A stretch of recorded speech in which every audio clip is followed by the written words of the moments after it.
It's time for another edition of Purple Power Play. Welcome, everybody. I'm Shalee Lehning. And I'm Jeff Burkhart. It was a busy weekend for K-State sports. One sport in particular had fans on their feet for the entire game. That's right, Jeff. This weekend's football performance had Wildcat Nation pretty fired up. What a difference a week can make. Last week's game against Texas Tech was a distant memory as K-State took to the field against Texas A&M, and boy, did they ever put on a show. Let's head out to the gridiron. More than 44,000 fans packed Bill Snyder Family Stadium on Saturday. The theme, Harley Day, and it was a good day. K-State recovered a fumble on A&M's first possession and marched down the field to lead to this 7-yard touchdown run by Daniel Thomas to give K-State a 7-0 lead.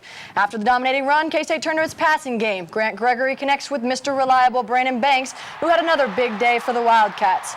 It was then the defense's turn to show off as Abama Chibadamu tackled A&M running back Kristen Michael for a loss. Defense dominated the game from the beginning, led by senior defensive tackle Jeffrey Fitzgerald, who tallied 2.5 sacks. Here, Fitzgerald chases down quarterback Jared Johnson for a huge loss. Defense set the tone for the night, forcing A&M to 5 turnovers. K-State clearly had the momentum at this point, and there was no turning back for the Wildcats. After a nearly missed blocked punt, K-State got great field position to lead to this 3-yard touchdown run by Daniel Thomas, who had 4 career-high touchdowns in the first half, which was 1 touchdown shy of breaking the school record. The offense was a machine as they tallied 424 total yards on the day and continually found themselves celebrating in the end zone. And now, here to talk about last weekend's dominant showing is none other than the voice of the Wildcats himself, Wyatt Thompson. Welcome to the set. Thank you so much. Appreciate it. Well, Wyatt, a rather embarrassing loss, as we all know, last week a couple weeks ago against Texas Tech, but K-State bounces back in a big way against the Texas A&M Aggies. What was it like to call the game last Saturday? Exciting. After the ball game last week against Texas Tech, I wonder if a lot of people thought if K-State was ever going to win another ball game. It was really that much of a low point. But I think to the kids' credit, they really worked hard. They had a decent week of practice. You could tell right from the start that they were focused in on this game and really put it all together. As Coach Snyder said, probably for the first 32 or 33 minutes of the game, it was their best effort of the entire season in terms of offense, defense, and special teams. They really did a nice job.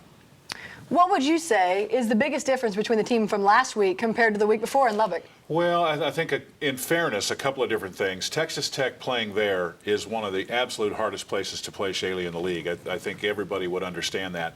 And even though Tech has lost a couple of games, they're a high-level offensive team, and I think K-State was exposed a little bit.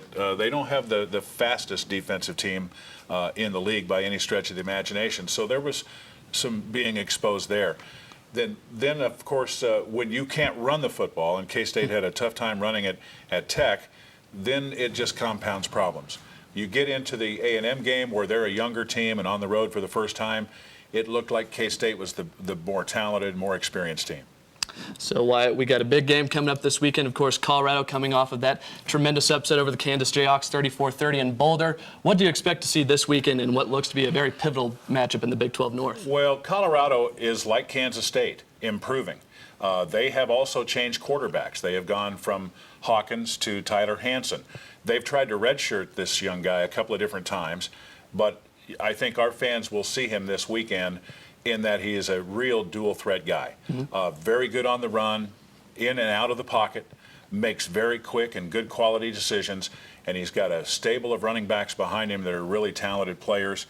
Probably 3 or 4 will certainly play, maybe as many as 5. They have a very reliable receiver in Scotty McKnight. They have an outstanding tight end in Ryer Gear. So offensively, they're starting to click a little bit.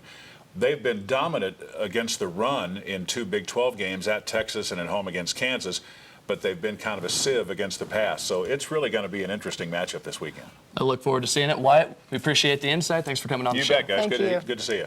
Wyatt Thompson, the voice of the Wildcats. Wyatt and his fellow media members know all too well what it's like to watch a game from their perch high above the field. Purple Power Play reporter Ryan Wallace takes us behind the scenes to catch a peek of what goes on up in the press box. We've all heard the calls on Saturday. The long snapper is Dakota Zimmerman. He's a returning starter. Placement is good. K-State blocked it. K-State blocked the extra point. Oh, my goodness, Emmanuel Lemieux. But what many of us don't know is what goes into each broadcast for the K-State Sports Network. First and foremost, the long hours and piles of information. We arrive early. I mean, for, like, say, an 11:30 game this weekend, I'll be here probably about 6:30.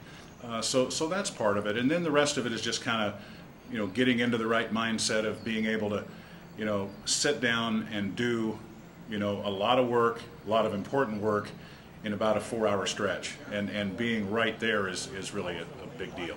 And when it comes to calling the Cats, all the members agree it takes a total team effort. I think everybody hears Matt and Stan and I, but they don't really understand that we have a producer and an engineer and a spotter and a runner and just so many other people that are involved in running around and doing things for us to make our job easier. It is intercepted by the Wildcats.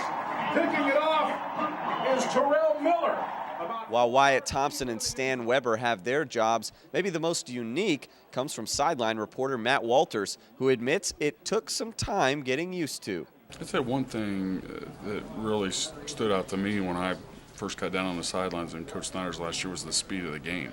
I mean, you've got the action on the field. You're trying to pay attention, at least time, to what's going on the sidelines. If somebody gets hurt, and you got to pay attention if plays come your direction because you're in the line of fire and you don't want to get taken out. But those in the seats are watching the game, and they're usually not able to pick up on some of the other things that transpire on a typical Saturday. Nevertheless, for this underappreciated group, nothing beats the roar of the crowd on Saturdays. I've done it for all these years because of my love for being around the players and the coaches and just the game time. I mean, when the lights are on or it's a bright sunny morning like what we're going to see this weekend, that's what you live for, man.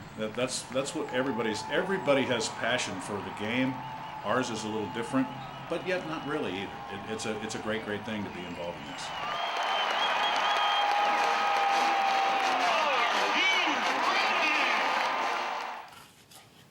Even though football had a big win this weekend, not all K-State teams were celebrating victories. The women's volleyball team came up short on Saturday when they took on their rivals, the Kansas Jayhawks. Going out to Ahern Fieldhouse, a solid crowd of over 3,000 on hand last Saturday to watch the Cats do battle with their in-state rivals. We picked things up in the second set. Here's one of Lauren Mathewson's 15 digs and a nice hit by Vanessa Murray to get the point for the Cats. Later on in the second set, K-State still trailing as we enter this action-packed sequence. Nicole Tate has a great save to set up number 12, Jenna Kazar, for one of her 6 kills. The Jayhawks take a 22-20 advantage in the second. KU ended up taking the set 25-21. The Hawks take the match as well, sweeping K-State in 3 games. The Cats fell to 7-11 overall and just 1-7 in conference play. They'll have an opportunity to get things turned around tonight when they face the Colorado Buffaloes in the Coors Event Center.